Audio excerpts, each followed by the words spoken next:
ونشهد أن لا إله إلا الله وحده لا شريك له ونشهد أن سيدنا وسندنا وحبيبنا ومولانا محمدا عبده ورسوله أرسله الله بالحق بشيرا ونذيرا وداعيا إلى الله تعالى بإذنه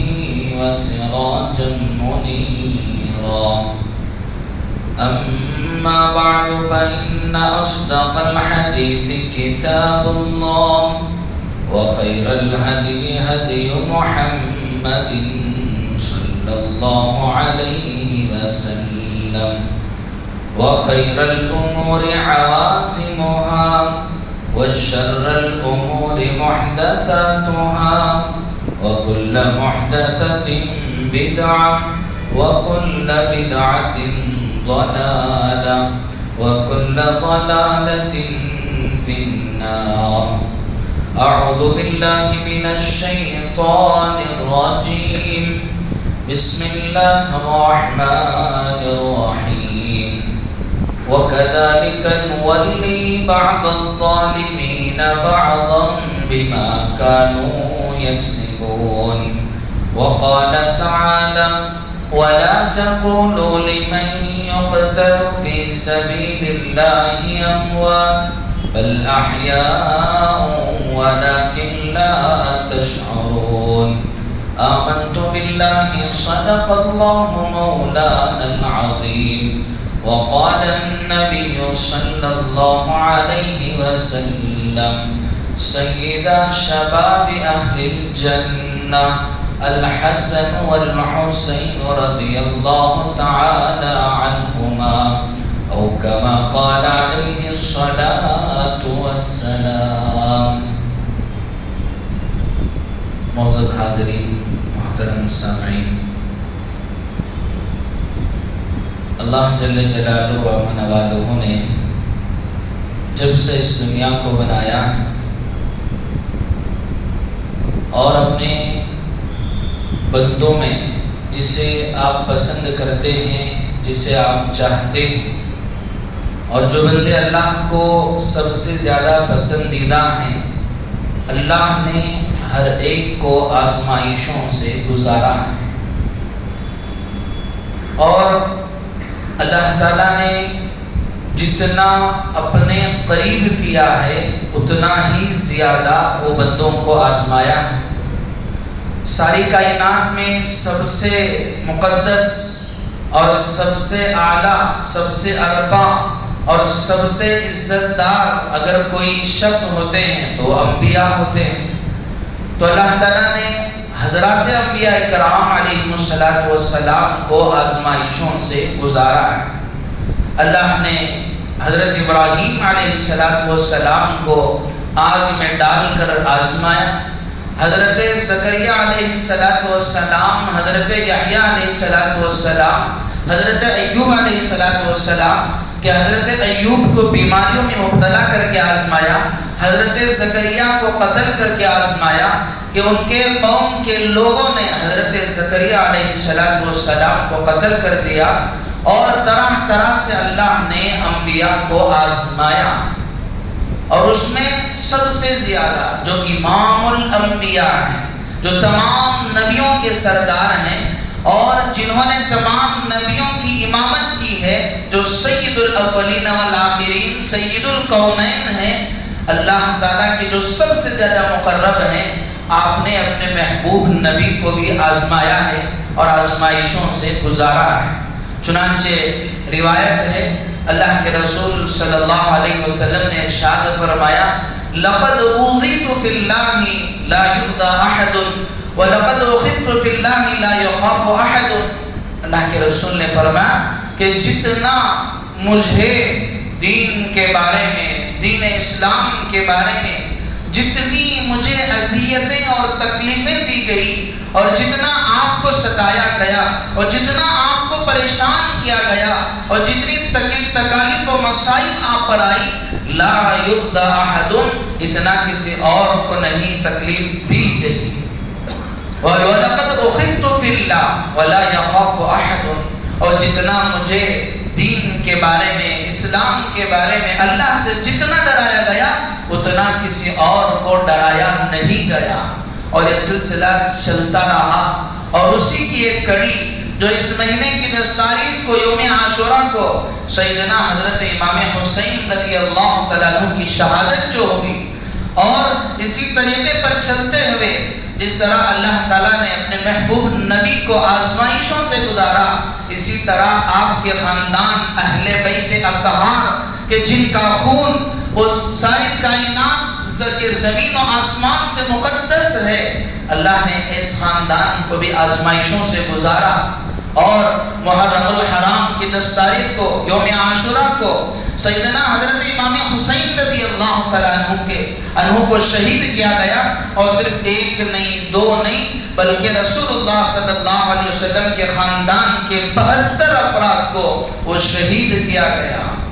اگر تاریخ اٹھا کر پڑھے تو سیدنا حضرت امام حسین رضی اللہ تعالیٰ عنہ کی یہ جو جنگ تھی، یہ جو شہادت تھی، یہ ہرگز اقتدار کے لیے نہیں، ہرگز حکومت کے لیے نہیں، اور ہرگز اس لیے نہیں کہ آپ بادشاہ بنے، آپ سلطنت کے والی بنے، اس لیے ہرگز نہیں ہوئی تھی۔ حضرت امام حسین رضی اللہ تعالیٰ عنہ کی جو شہادت ہوئی وہ اقتدار کے لیے نہیں بلکہ وہ اقتدار کی جنگ تھی، وہ سچائی اور انصاف کی ایک جنگ تھی، وہ ظلم و انصاف کی ایک جنگ تھی کہ جس کو حضرت امام حسین رضی اللہ تعالیٰ عنہ نے شہید ہو کر دنیا کو پیغام دیا۔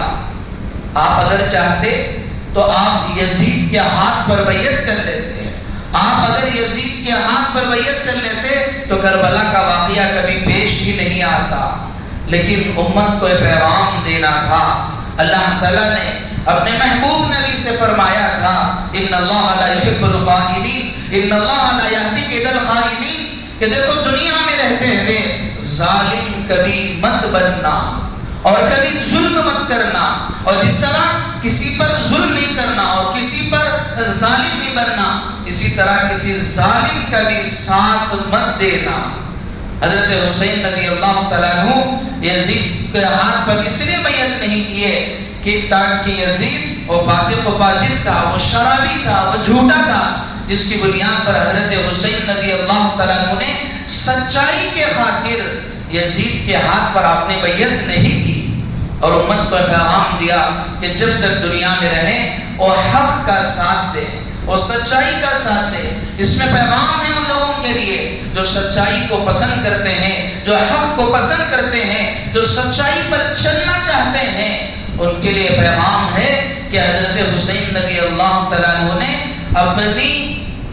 جان وہ اللہ کی راہ میں شہید کر کے وہ آپ نے سچائی کا ساتھ دیا۔ اور اس میدان کربلا میں جس طرح گزشتہ جمعہ حضرات کے سامنے کہا گیا، یہ صرف یہ کوئی ایک شہادت نہیں ہے، جنگ نہیں، اس کے اندر بہت سارے پیغامات ہیں۔ حضرت حسین رضی اللہ تعالیٰ عنہ نے ایک پیغام تو یہ دیا کہ دنیا میں رہتے ہوئے سچائی کا ساتھ دو، حق کا ساتھ دو، ظلم کا ساتھ کبھی مت دینا، اور دوسرا پیغام یہ دیا کہ جب آپ 10 محرم الحرام ہیں، آپ میدان کربلا میں ظہر کا وقت آتا ہے تو آپ ظہر کی وقت کی نماز کے لیے آپ کھڑے ہو جاتے ہیں تلواروں کے سائے میں، دشمنوں کے خوف میں، اور جہاں ہمیشہ اس بات کا خطرہ ہے کہ دشمن کی تیر وہ کبھی بھی آ کر سینے پر وہ لگ سکتی ہے، لیکن اس کے باوجود آپ نے نماز نہیں چھوڑا، اور یہ پیغام دیا کہ ان اللہ لا یهدی کید الخائنین۔ اللہ تعالیٰ نے فرمایا یا ایھا الذین آمنوا استعینوا بالصبر والصلاۃ، اے ایمان والو زندگی میں جتنے بھی مسائل ہیں اس کو اگر حل کرنا چاہتے ہو، استعینوا بالصبر والصلاۃ، اگر تمہارے مسائل کو اگر حل کرنا ہے اللہ سے مدد مانگو صبر کے ذریعے اور نماز کے ذریعے۔ اور حضرت حسین نے پیغام دیا کہ دنیا کے جتنے مسائل ہیں اگر نماز ہی اگر نہ رہی تو پھر ساری چیزیں بیکار ہیں۔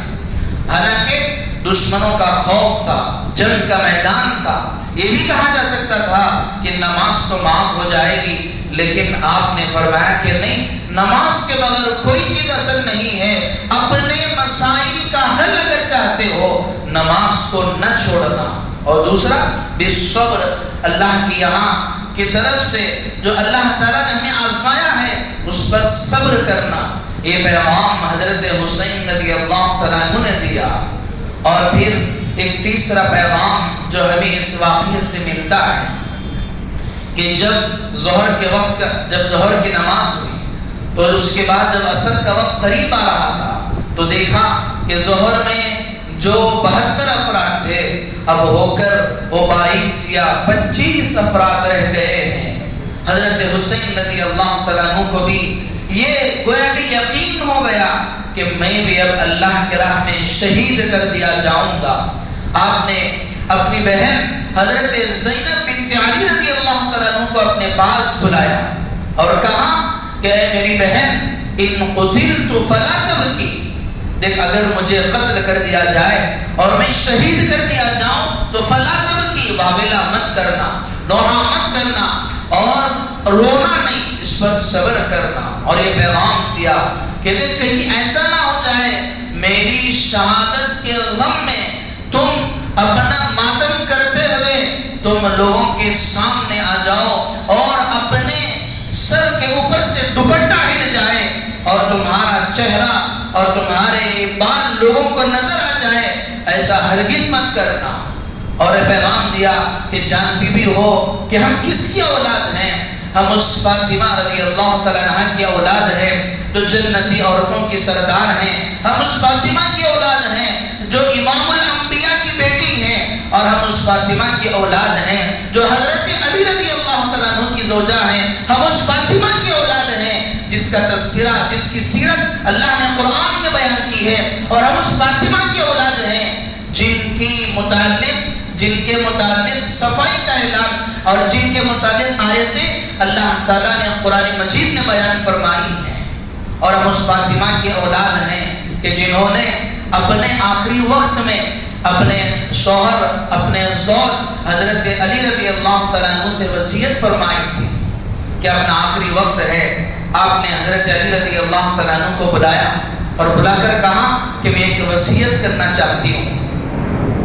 حضرت علی رضی اللہ تعالیٰ عنہ نے فرمایا کہ کیا وصیت ہے؟ حضرت فاطمہ رضی اللہ تعالیٰ عنہ نے فرمایا میری وصیت یہ ہے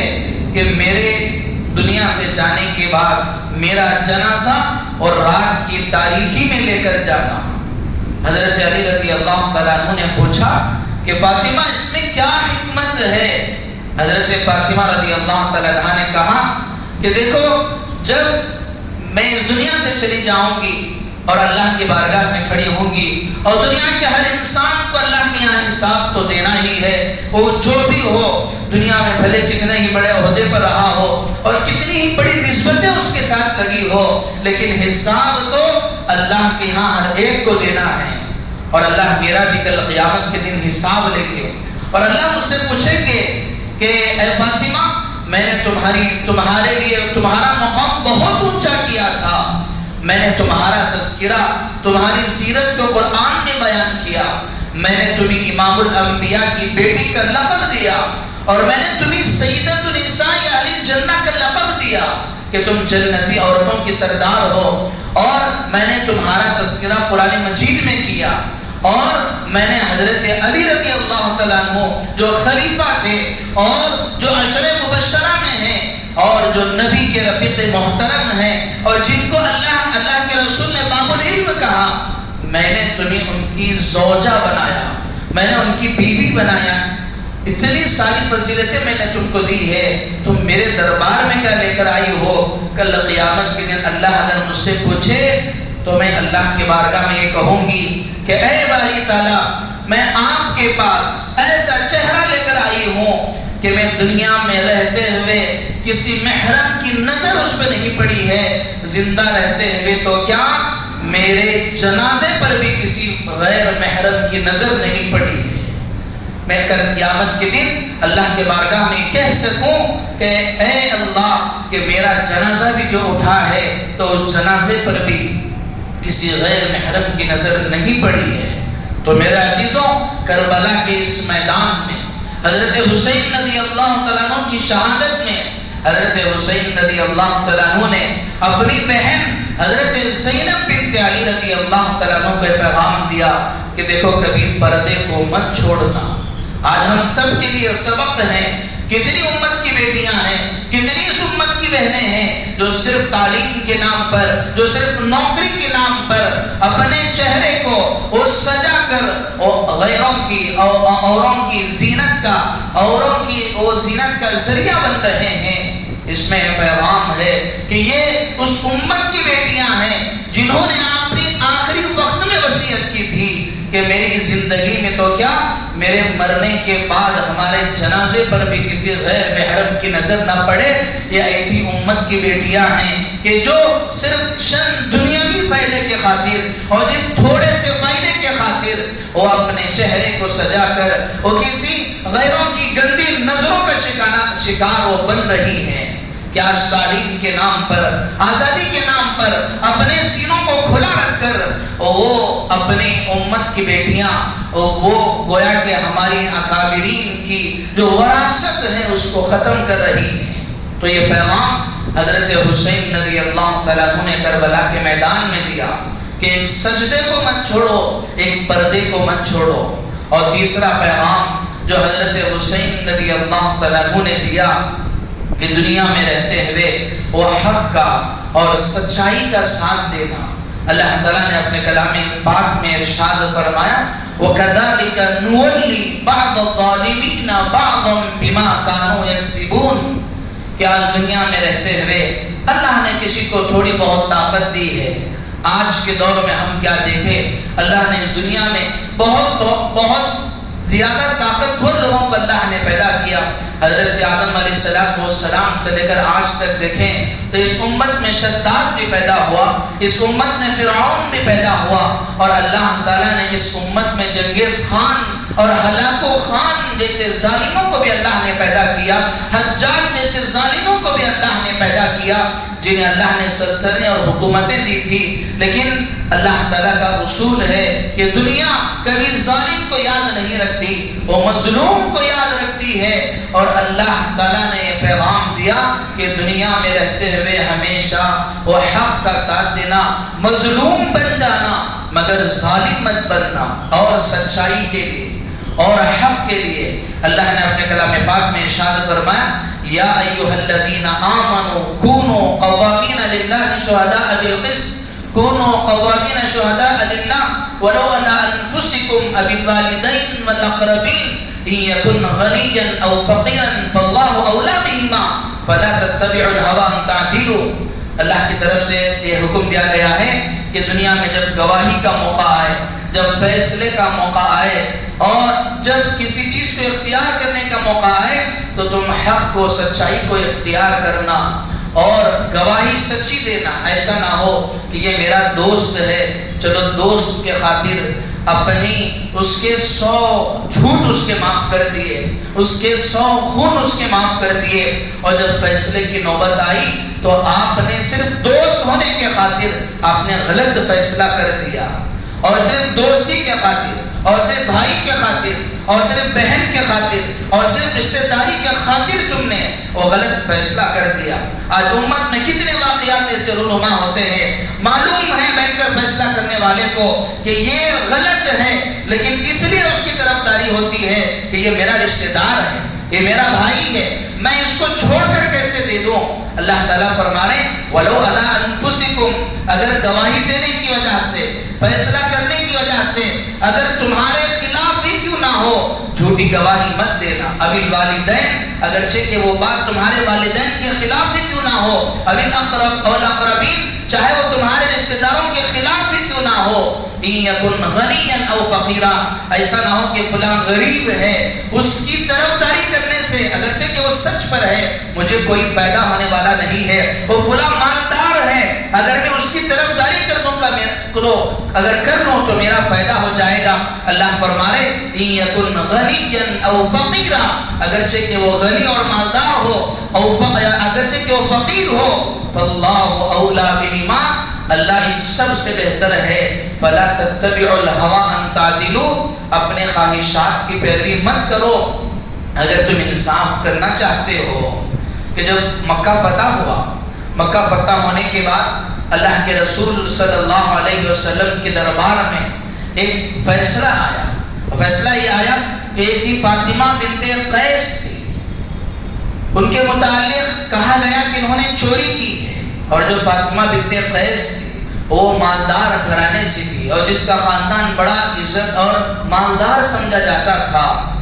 اور جب اللہ کے رسول صلی اللہ علیہ وسلم کی بارگاہ میں فیصلہ لایا گیا، اور یہ جب معاملہ اللہ کے رسول کی بارگاہ میں پہنچا اور کہا، پوچھنے پر کہا گیا کہ کیا ہوا، کہا گیا کہ ان پر چوری کا الزام ہے۔ اور جب اس کی تحقیق کی گئی، اور جب تحقیق کرنے پر پتہ چلا کہ وہ چوری کا الزام ان پر ثابت ہو رہا ہے، اللہ کے رسول صلی اللہ علیہ وسلم نے حکم دیا کہ اللہ تعالیٰ کا حکم ہے السارق والسارقۃ فاقطعوا ایدیہما، کہ چور چاہے چوری کرنے والا مرد ہو، والسارقہ اور چوری کرنے والی عورت ہو، فاقطعوا ایدیہما، ان کے ہاتھوں کو کاٹ دیا جائے۔ اللہ کے رسول صلی اللہ علیہ وسلم کی طرف سے فیصلہ سنایا گیا۔ جیسے یہ فیصلہ سنایا گیا تو اس خاندان کے چند لوگ آئے اور آ کر کہنے لگے، اگر فاطمہ بنت قیس کا ہاتھ اگر کاٹ دیے جائیں گے تو معاشرے میں ہماری بدنامی ہو جائے گی، ہماری عزت چلے جائے گی، اور ہمارے خاندان کا نام وہ خراب ہو جائے گا، ہمارے خاندان کا نام وہ مٹ جائے گا۔ تو انہوں نے حضرت زید رضی اللہ تعالیٰ عنہ سے کہا کہ دیکھو، اللہ کے رسول صلی اللہ علیہ وسلم سے سفارش کرنا اور درخواست کرنا کہ دیکھو یہ ہماری خاندان کے عزت کا معاملہ ہے، جا کر اللہ کے رسول میں ہماری سفارش کرنا۔ حضرت زید رضی اللہ تعالیٰ عنہ اللہ کے رسول صلی اللہ علیہ وسلم کی بارگاہ میں آئے اور آ کر اس خاندان کی سفارش لے کر آئے۔ اللہ کے رسول صلی اللہ علیہ وسلم نے جب یہ سفارش سنی تو آپ کا چہرہ وہ لال ہو گیا، آپ غصے میں آ گئے، اور اللہ کے رسول صلی اللہ علیہ وسلم نے فرمایا کہ پچھلی جو قومیں ہیں، آج تک جن قوموں کو ہلاک کیا گیا ہے، ان قوموں کو ہلاک کیے جانے کی وجہ یہی ہے کہ وہ لوگ وہ اپنے لیے ایک الگ فیصلہ کرتے تھے اور دوسروں کے لیے ایک الگ فیصلہ کرتے تھے، امیروں کے لیے ایک الگ فیصلہ کرتے تھے، غریبوں کے لیے الگ فیصلہ کرتے تھے، اور رشتہ داروں کے لیے ایک الگ فیصلہ ہوتا تھا اور غیر رشتہ داروں کے لیے الگ فیصلہ ہوتا تھا۔ انہی بنیاد پر وہ ہلاک و برباد کیے گئے۔ میں ایسا ہرگز کرنے والا نہیں ہوں۔ اور ذرا سنو اور غور سے سنو کہ اگر اس جگہ فاطمہ بنت قیس کی جگہ اگر فاطمہ بنت محمد بھی اگر ہوتی تو تبھی بھی یہی فیصلہ کیا جاتا۔ تو یہ کربلا کا جو واقعہ ہے اور جو کربلا کا جو میدان ہے اور اس میں جو واقعات رونما ہوئے ہیں، یہ اس کے یہ اسباب ہیں۔ محرم الحرام کا مہینہ، یوم عاشورہ کا مہینہ، یوم عاشورے کا دن حضرت حسین رضی اللہ تعالیٰ عنہ کی شہادت کے نام پر صرف کھچڑے بنا کر، علامے لگا کر، آگ میں کود کر، پنجے بنا کر اور اسی طرح کھچڑا کھا کر صرف حضرت حسین رضی اللہ تعالیٰ عنہ کو یاد کرنے کے لیے یہ ہرگز یہ واقعہ پیش نہیں آیا ہے۔ اور ایسا بھی نہیں ہے کہ یہ جو واقعہ ہوا ہے اللہ کے رسول کے علم میں نہیں تھا، کہ حضرت ام سلمہ رضی اللہ تعالیٰ عنہ فرماتی ہیں ایک مرتبہ اللہ کے رسول صلی اللہ علیہ وسلم اپنے حجرہ مبارک میں موجود ہیں اور دیکھتی ہیں کہ حضرت حسین وہ اللہ کے رسول صلی اللہ علیہ وسلم کے بدن مبارک پر اور آپ کے کندھوں کے اوپر وہ بیٹھ کر کھیل رہے ہیں۔ حضرت ام سلمہ رضی اللہ تعالیٰ عنہ دیکھ کر بڑی خوش ہوتی ہیں۔ بس تھوڑی ہی دیر گزرتی ہے کہ چیخنے کی آواز آتی ہے۔ حضرت ام سلمہ رضی اللہ تعالیٰ عنہ جب حجرے میں لے کر جاتی ہیں دیکھتی ہیں تو اللہ کے رسول صلی اللہ علیہ وسلم بیٹھے ہوئے ہیں، آپ غمزدہ ہیں۔ اللہ کے رسول صلی اللہ علیہ وسلم سے حضرت ام سلمہ رضی اللہ تعالیٰ عنہ نے پوچھا، یا رسول اللہ کیا بات پیش آ گئی؟ ابھی تو آپ بڑے مسکرا رہے تھے اور آپ کے نوازوں کے ساتھ آپ مسکرا رہے تھے، کھیل رہے تھے، اب کیا ہو گیا؟ اللہ کے رسول صلی اللہ علیہ وسلم نے ارشاد فرمایا کہ ابھی حضرت جبرائیل علیہ السلام آئے تھے اور وہ آ کر اس جگہ کی مٹی لے کر آئے ہیں اور انہوں نے پیغام دیا ہے کہ آپ کے ان نوازوں کو فلاں دن میں، فلاں تاریخ میں، فلاں جگہ پر وہ شہید کیا جائے گا، اور اس جگہ کی مٹی لے کر آئے ہیں اور آپ نے اس مٹی کو لے کر سونگا اور کہا کہ ہذا کرب و بلا۔ اللہ کے رسول صلی اللہ علیہ وسلم نے ارشاد فرمایا یہ تو بڑی کرب و بلا ہے۔ کرب کہتے ہیں مصیبت کو، تکلیف کو، بلا آزمائش کو۔ اللہ کے رسول نے کہا کہ یقیناً یہ بڑی آزمائش کا اور یہ بڑی تکلیف کا وقت ہے۔ اللہ کے رسول صلی اللہ علیہ وسلم نے اس مٹی کو سونگ کر کہا اللہ کے رسول اگر چاہتے تو اللہ کی بارگاہ میں دعا کرتے، اے اللہ میرے ان نوازوں کو شہید ہونے مت دینا، اور میرے اس اہل بیت کے اور میرے اس خاندان کے جو 72 افراد شہید ہوئے ہیں ان کو شہید ہونے مت دینا۔ اللہ کے رسول صلی اللہ علیہ وسلم کو سارا علم پہلے ہی دے دیا گیا تھا کہ آپ کے خاندان کی بھی قربانی اس دین کے لیے لی جائے گی، اور ان نوازوں کی جن لبوں پر آپ بوسہ دیا کرتے تھے وہ مقدس ہستیاں کہ جن کی سواری وہ رسول اللہ صلی اللہ علیہ وسلم ہوا کرتی تھی۔ حضرت عبداللہ ابن شداد رضی اللہ تعالیٰ عنہ بیان فرماتے ہیں کہ ایک مرتبہ اللہ کے رسول صلی اللہ علیہ وسلم پر اللہ کے رسول صلی اللہ علیہ وسلم وہ حجرے میں اور آپ ممبر پر آپ تشریف فرما اور آپ اپنے اس محراب پر آپ تشریف فرما ہیں اور آپ دیکھتے ہیں کہ آپ کے نواسے وہ مسجد نبوی میں داخل ہو رہے ہیں اور کبھی وہ داخل ہوتے ہوئے کبھی گر رہے ہیں اور کبھی اٹھ رہے ہیں، اور اللہ کے رسول صلی اللہ علیہ وسلم ان نواسوں کو دیکھ کر اپنے کندھوں پر اٹھا لیتے ہیں اور ان کو اپنے سینوں سے لگاتے ہیں۔ یہ ایسی ہستیاں تھی جن کی ماں وہ حضرت فاطمہ تھی جو جنتی عورتوں کی سردار تھی، اور جن کے نانا وہ امام الانبیاء تھے، سید الکونین تھے، اور جن کے وہ والد محترم وہ حضرت علی رضی اللہ تعالیٰ عنہ تھے جو خلیفہ تھے، اور جو آپ باب العلم تھے اور آپ بے شمار خوبیوں کے مالک تھے، لیکن اس کے باوجود آپ کو شہید کیا گیا۔ اللہ کے رسول صلی اللہ علیہ وسلم نے اس شہادت کو بھی آپ نے برداشت کیا۔ میرے عزیزوں، اس شہادت کے ذریعے سے ہم سب کو یہ پیغام ہے کہ یقیناً یہ کربلا کا جو واقعہ پیش آیا ہے اس میں سچائی کو وہ غالب آئی ہے۔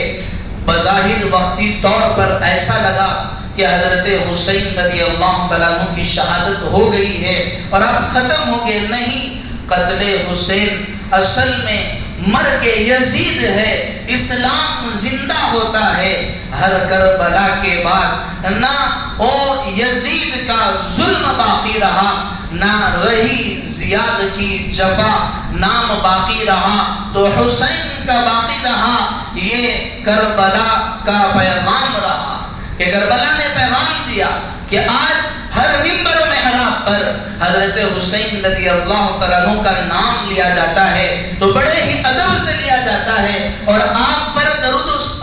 درود پڑھی جاتی ہے اور آپ پر بخشا جاتا ہے، لیکن جب بھی یزید کا نام لیا جائے وہ اس پر لعنت برسائی جاتی ہے۔ اس میں ہمیں پیغام ہے کہ دنیا میں رہتے ہوئے ایسے کام ہرگز مت کرنا کہ جس کی وجہ سے آپ کی دنیا سے جانے کے بعد بھی لوگ جیسے ہی آپ کا نام لیں تو آپ کے خلاف بولنے لگے، اور جب قبرستان سے گزرے تو کہیں لوگ آپ کی قبر دکھا کر یہ نہ کہیں کہ اس نے اپنی زندگی میں مجھے بڑی تکلیفیں دی ہیں، اب اللہ کے حوالے ہوا ہے، اللہ اس کے ساتھ صحیح معاملہ کریں گے۔ اور کہیں ایسا کام مت کرنا کہ جب آپ کا جنازہ جائے تو لوگ دیکھ کر کہیں گے بہت اچھا ہوا، اس کے جانے کی وجہ سے زمین پر ایک اور بوجھ ہلکا ہو گیا۔ ابھی اللہ کے حوالے ہوا ہے، مر گیا مردود، نہ فاتحہ نہ درود، لوگ ایسا نہ کہیں۔ تو یہ حضرت حسین رضی اللہ تعالیٰ عنہ کے اس واقعے سے ہمیں بھی پیغام ہے کہ دنیا میں رہتے ہوئے کوئی کرے. جس طرح شروع میں کہا کہ یہ ہرگز کوئی اقتدار کی جنگ نہیں، کوئی بادشاہت کے لیے نہیں لڑی گئی جنگ تھی، بلکہ حضرت حسین رضی اللہ تعالیٰ عنہ نے سچائی کے لیے، اقدار کے لیے، ویلیوز کے لیے اور سچائی کے لیے آپ نے جنگ لڑی. اور اللہ تعالیٰ نے اپنے کلام پاک میں ارشاد فرمایا کہ یہ ظالم جنہوں نے ظلم کیا یقیناً وقتی طور پر لگا کہ کامیاب ہوا، لیکن اللہ نے اس کا بدلہ انہیں دنیا میں ہی دے دیا. وَكَذَلِكَ نُوَلِّي بَعْضَ الظَّالِمِينَ بَعْضًا بِمَا كَانُوا يَكْسِبُونَ کہ ہم ان ظالموں کو کے اوپر ایک اور ظالم کو مسلط کرتے ہیں ان کے ظلم کی بنیاد پر.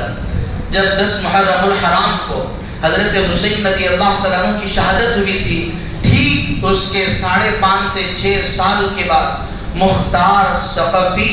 وہ کوفہ کا گورنر بنا، وہ کوفہ کا بادشاہ بنا. 66 ہجری میں جب اس کے ہاتھ میں حکومت آئی اور جب وہ اس کا والی بنا، جب اس کا والی عہد بنا، تو اس نے سب سے پہلے اعلان کیا کہ جتنے بھی حضرت حسین کے قاتل ہیں چن چن کر ان کا بدلہ لیا جائے گا. اور جب 10 محرم الحرام کو حضرت حسین رضی اللہ تعالیٰ عنہ کی شہادت ہوئی تھی، اور جب شہادت کے بعد جب حضرت حسین رضی اللہ تعالیٰ عنہ کے سر کو تن سے جدا کیا گیا اور اس سر کو تشت میں رکھ کر یزید کے زیاد کے دربار میں پیش کیا گیا، تو جب وہ زیاد نے ایک چھری لے کر حضرت حسین رضی اللہ تعالیٰ عنہ کے ان لبوں پر اس نے مارا تھا اور کہا تھا کہ دیکھ میں نے کہا تھا کہ میری بات مان لیتا، آج تو نے میری بات نہیں مانی تو برا ہے. تو اسی مجلس میں ایک بزرگ صحابی موجود تھے، حضرت بریدہ اسلمی رضی اللہ تعالیٰ کنارے میں بیٹھے ہوئے تھے. انہوں نے چیخ کر کہا کہ زیاد تو برا ہے، تیرا خاندان برا ہے، ذرا لحاظ تو کر لے. یہی وہ لبیں ہیں، یہی وہ ہونٹ ہیں جن کو رسول اللہ صلی اللہ علیہ وسلم نے کبھی چوما ہے، لیکن وہ مانا نہیں. لیکن ٹھیک 5 سال کے بعد جب مختار ثقفی گورنر بنا تو اس نے حکم دیا کہ زیاد کو وہ قتل کیا جائے، اور اس کے لیے انہوں نے ایک لشکر کو بھیجا. ادھر زیاد 12-30 ہزار کا لشکر لے کر وہ آیا، اور مختار ثقفی کی طرف سے بھی وہ ابراہیم کو ان کو بھیجا گیا. اور ٹھیک وہی دن 10 محرم الحرام اور وہی جگہ پر وہی اسی طرح کا منظر پیش آیا. اور زیاد جب اس کی لشکر نے اس کو چھوڑ کر اکیلا کر کے سب بھاگنے لگے، تو مختار ثقفی کی طرف سے جو بھیجے گئے آدمی تھے ابراہیم، انہوں نے اس کے سر کو اس کے تن سے جدا کیا اور جدا کر کے مختار ثقفی کے دربار میں پیش کیا گیا. اور ٹھیک اسی موقع پر اسی کنارے سے جس کنارے سے آواز آئی تھی کہ زیاد تو برا ہے، تیرا خاندان برا ہے، اسی کونے سے پھر دوبارہ آواز آئی کہ آج عدل ہو گیا، آج انصاف ہو گیا، اللہ کے یہاں کوئی دیر نہیں ہے. تو پھر ٹھیک اسی طرح کا انجام اس کے ساتھ ہوا. اور پھر اس کے بعد ابن سعد تھا کہ جو حضرت حسین رضی اللہ تعالیٰ عنہ کے قتل کرنے میں، شہید کرنے میں شامل رہا. مختار ثقفی نے کہا کہ جاؤ اس کی خبر دو. ابن سعد کے پاس گئے تو دیکھا کہ اس کا بیٹا حفص موجود ہے. مختار ثقفی نے کہا کہ کہاں ہیں تمہارے ابو، کہاں ہیں؟ تو کہنے لگے کہ جی نہیں، وہ تو اب گوشہ نشین ہو گئے ہیں، اب وہ کونے میں بیٹھ کر ذکر اللہ میں مشغول ہیں. تو پھر مختار ثقفی نے کہا اچھا اب وہ کونے میں بیٹھ کر اللہ کو یاد کر رہے ہیں، کاش جس وقت حضرت حسین کو قتل کیے ہیں اس وقت اللہ کو یاد کر لیتے. کہ بھیڑیا لومڑی سے اب کہہ رہی ہے کہ جاؤ اب تم شکار کر لو، اب میرا شکار کرنے کا ارادہ نہیں ہے. اور اب اس لیے ارادہ شکار نہیں کر رہی ہے کہ وہ بوڑھی ہو چکی ہے، اور بوڑھی ہو کر کہہ رہی ہے کہ تم اب شکار کر لو. جب تمہیں اللہ نے قدرت دی تھی تو تم نے بہت ظلم کیا، اب اللہ نے تمہارے اندر سے طاقت چھین لی، بڑھاپا تمہارے اوپر آ گیا ہے، اب تم کہہ رہے ہو کہ اب وہ سدھر گئے ہیں، اب وہ ایک کونے میں بیٹھ کر ایک اللہ کا ذکر کر رہے ہیں. تو پھر مختار ثقفی نے کہا کہ ان کو پیش کرو. اور جب 12 آدمی اس کے مکان کو گئے تو انہوں نے کہا کہ ابن سعد نے کہا کہ میں تو مختار ثقفی کا بڑا اچھا دوست ہوں، مختار ثقفی تو مجھے قتل نہیں کر سکتا. لوگوں نے کہا کہ جو آل رسول جو حضرت حسین رضی اللہ تعالیٰ جو رسول اللہ کا خاندان ہے، جو اس کا نہیں ہو سکا، کون سا دوست اس کا ہو جائے گا؟ اور پھر اس کو لایا گیا، اور اس کے دربار میں جب لایا گیا تو اس نے اپنی جتنی بھی جو جائیداد تھی، دولت تھی، جو کاغذات تھے، سارے مختار ثقفی کے حوالے کر کے کہا کہ دیکھو مجھے چھوڑ دینا، مجھے مت مارنا۔ مختار ثقفی نے کہا کہ کاش اس وقت تم حضرت حسین کو چھوڑ دیتے اور اس کو حضرت حسین کو کسی سرحد پر جانے دیتے تو میں تجھے چھوڑ دیتا، تو مجھے یہ دولت مت لا، مجھے حضرت حسین کو تو واپس لا کر دکھا۔ اور پھر اس کے بعد اس نے کہا کہ منت سماجت تھی کہ مجھے چھوڑ دیا جائے۔ مختار ثقفی نے کہا کہ ذرا سوچ، اس وقت حضرت حسین رضی اللہ تعالیٰ عنہ نے بھی کہا تھا، اور ایک نہیں آپ کے جسم پر 72 یا 82 زخم آپ کے جسم پر لگے تھے، اور بعض تلوار کا کوئی حصہ آپ کے جسم میں موجود تھا، تم نے حضرت حسین پر رحم نہیں کیا، آج ہم تم پر رحم کر دیا جائے۔ تو انہوں نے ان کو قتل کر دیا۔ اور پھر جو ان کا بیٹا حفص تھا پوچھا کہ اب کیسے لگ رہا ہے؟ بیٹے نے کہا کہ باپ کے بنا زندگی کا مزہ نہیں۔ تو مختار ثقفی نے کہا چل جب مزہ نہیں تو اس کا بھی انہوں نے سر قلم کر دیا۔ اور پھر اس کے بعد شمر ذوالجوشی اور بھی جتنے لوگ حضرت حسین رضی اللہ تعالیٰ عنہ کے قتل میں، آپ کی شہادت، آپ کو شہید کرنے میں ملوث تھے، صرف 5 سال، صرف 5.5 سے 6 سال کے اندر جیسے ہی مختار ثقفی وہ تخت پر بیٹھا سب کو اس نے ختم کر دیا۔ اور پھر ایک خولی بن یزید تھا جو ہمیشہ لوگوں کو کہا کرتا تھا کوفہ کی گلیوں میں چل کر کہ لوگوں دیکھو میں نے حسین کا سر قلم کیا ہے۔ مختار ثقفی نے کہا کہ اس کو بھی حاضر کیا جائے۔ وہ بھاگ کر مدینے چلا گیا۔ مدینے میں محمد ابن حنفیہ موجود تھے اور حضرت امام زین العابدین رضی اللہ تعالیٰ عنہ موجود تھے۔ حضرت امام زین العابدین رضی اللہ تعالیٰ عنہ جن کا نام وہ علی بن حسین تھا، حضرت امام زین العابدین رضی اللہ تعالیٰ عنہ کے پاس گیا اور وہ بھاگتا ہوا ہانپ رہا تھا۔ انہوں نے پانی مانگا اور کہا کہ مجھے پانی چاہیے۔ حضرت امام زین العابدین رضی اللہ تعالیٰ نے اس کو پانی پلایا۔ جیسے ہی پانی پیا، پانی پینے کے بعد خولی بن یزید کہنے لگا شاید آپ نے مجھے پہچانا نہیں ہے، شاید آپ مجھے بھول گئے ہو کہ ہم کون ہیں۔ حضرت امام زین العابدین رضی اللہ تعالیٰ عنہ نے فرمایا کہ ہم بھولے نہیں ہیں، ہمارا خاندان وہ ہے جو کسی کو پیاس سے محروم نہیں کرتے ہیں۔ ارے تم نے تو حضرت حسین کو، میرے خاندان کو تم نے کربلا میں پیاسا مارا تھا، لیکن ہم ویسے نہیں ہیں، ہم تمہیں پانی بھی پلائیں گے۔ اور اس نے کہا کہ جب پانی پلا ہی رہے ہو تو مجھے پناہ بھی دے دینا۔ حضرت امام زین العابدین رضی اللہ تعالیٰ عنہ نے فرمایا کہ ہم پناہ نہیں دے سکتے،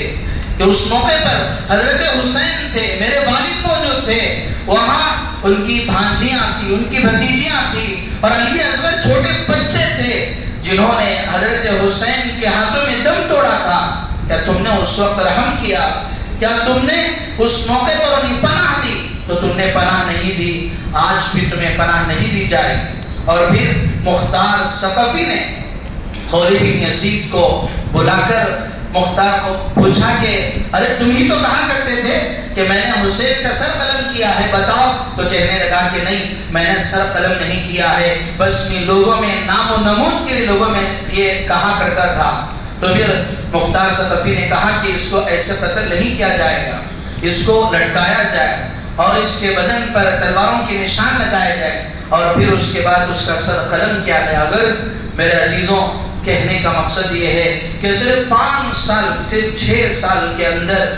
اللہ تعالیٰ نے اس ظلم کے بدلے کو جتنے قاتلین تھے، تاریخ مورخین نے لکھا ہے کہ مختار ثقفی نے 6000 اور ایک روایت میں تقریباً 32,000 لوگوں کو اس نے قتل کیا، جو حضرت حسین رضی اللہ تعالیٰ عنہ کے قتل کرنے میں ملوث تھے۔ یہ اللہ تعالیٰ کا فرمان ہے، اللہ تعالیٰ کا اصول ہے۔ وَكَذَلِكَ نُوَلِّي بَعْضَ الظَّالِمِينَ بَعْضًا بِمَا كَانُوا يَكْسِبُونَ۔ حالانکہ مختار ثقفی وہ بھی کوئی نیک آدمی نہیں تھا، بعد میں چل کر اس نے نبوت کا دعویٰ کر کے ہمیشہ کی بدبختی کو اس نے اپنے سر لے لیا۔ لیکن اللہ تعالیٰ کا اصول ہے، اللہ تعالیٰ کا یہ ضابطہ ہے۔ بخاری شریف کی حدیث ہے کہ اللہ جل جلالہ عما نوالہ کبھی دین کا کام اور کبھی دین کا بہت بڑا کام کسی فاسق فاجر اور بدبخت آدمی سے بھی دین کا کام لے لیتے ہیں. کہ مختار ثقفی اگرچہ کہ وہ بھی مدعی نبوت بنا لیکن اس نے حضرت حسین کے قاتل جو ظالم تھے ان کو اس نے سب کو ختم کر دیا. حجاج بن یوسف جو بہت بڑا ظالم تھا اور جس نے کئی تابعین کو حضرت سعید بن جبیر رضی اللہ تعالیٰ عنہ کو قتل کیا اور روایتوں کے مطابق صحابی کو قتل کیا, اتنا بڑا ظالم, لیکن اللہ نے اس سے بھی ایک دین کا کام لیا. کہ آج جو ہم قرآن مجید پڑھتے ہیں, قرآن مجید پر جو اعراب لگایا گیا ہے, وہ جو اعراب لگایا گیا ہے وہ حجاج ابن یوسف کے حکم پر لگایا گیا ہے, ورنہ آج ہم عجمیوں کو قرآن پڑھنے کے لیے بڑی دشواری ہو جاتی ہے. میرے عزیزوں, یہی پیغام ہے حضرت حسین رضی اللہ تعالیٰ عنہ کے اس واقعے سے. اللہ تعالیٰ کا اصول ہے جو اللہ کے جتنے قریب ہوتا ہے اللہ اسے اتنا آزماتے ہیں. اللہ نے فرمایا ہے کہ اے ایمان والو, کیا تم سمجھتے ہو کہ تم ایمان لائے ہو تو تم کو آزمایا نہیں جائے گا؟ تمہیں ضرور آزمایا جائے گا. تم پر طرح طرح کے مصائب آئیں گے, تکلیفیں آئیں گے. اللہ کے رسول نے اپنے جان کی, اپنے مال کی, اپنے وقت کی, حتیٰ کہ اپنے خاندان کی بھی قربانی دی ہے, اور حتیٰ کہ آپ نے ان سارے چیزوں سے ہٹ کر اپنے وطن کی بھی قربانی دی ہے. اسی طرح کا واقعہ اس مہینے میں ایک اور طرح کا پیش آیا ہے. تو اس سے ہمیں پیغام ملتا ہے اللہ کے دین کے خاطر ہر چیز کو اگر انسان قربان کر دے اللہ اس کے دین کو بھی آباد فرمائیں گے, اللہ اس کی دنیا کو بھی آباد فرمائیں گے. حالات ضرور آئے. ابھی آپ دیکھ رہے ہیں مسلمانوں کے خلاف جو نفرت شروع کی گئی ہے طرح طرح سے, کہ چھوٹے چھوٹے مواقع سے جب کوئی جرم ہوتا ہے اور جرم کرنے والا اگر مسلمان ہے تو ساری میڈیا اس کو دکھاتی ہے. ایک مسلمانوں کے خلاف نفرت بھرا ماحول وہ پیدا کیا جاتا ہے. وہی اگر جرم کرنے والا اگر نان مسلم ہے تو اس کو ٹھنڈے بستے میں رکھ دیا جاتا ہے. اسی طرح ابھی ایک اور فتنہ ایک اور مسلمانوں کے خلاف وہ زہر اگلنے کے لیے ادے پور فیلز کے نام سے ایک مسلمانوں کے خلاف ایک فلم بنائی گئی جس میں بتایا گیا ہے نعوذ باللہ اللہ کے رسول صلی اللہ علیہ وسلم کے خلاف اور آپ کے صحابہ کے خلاف اور حضرت فاطمہ رضی اللہ تعالیٰ عنہ کے خلاف نازیبہ الفاظ اور نازیبہ جملے اور نازیبہ ویڈیو اس میں بنائی گئی. اور پھر نعوذ باللہ اس میں اسلام کے خلاف اور بالخصوص ازہر ہند ہمارے اس ملک کا جو سب سے بڑا ادارہ دارالعلوم دیوبند ہے اس کے غلط نظریے سے غلط طریقے سے دکھایا گیا. اور اس کے علاوہ اس میں جو بڑے اکابر ہیں اس امت کے اور جنہوں نے اور اس ہندوستان کی آزادی کے لیے بھی جن کے والد نے قربانیاں دی ہیں ان کو ایک غلط طریقے سے پیش کیا گیا ہے. اور مدرسے میں پڑھنے والوں کو مدرسے میں پڑھانے والوں کو ایک الگ طریقے سے پیش کیا گیا ہے. اور یہ مسلمانوں کے خلاف نفرت اللہ نے قرآن مجید میں فرمایا کہ جس طرح حضرت حسین نے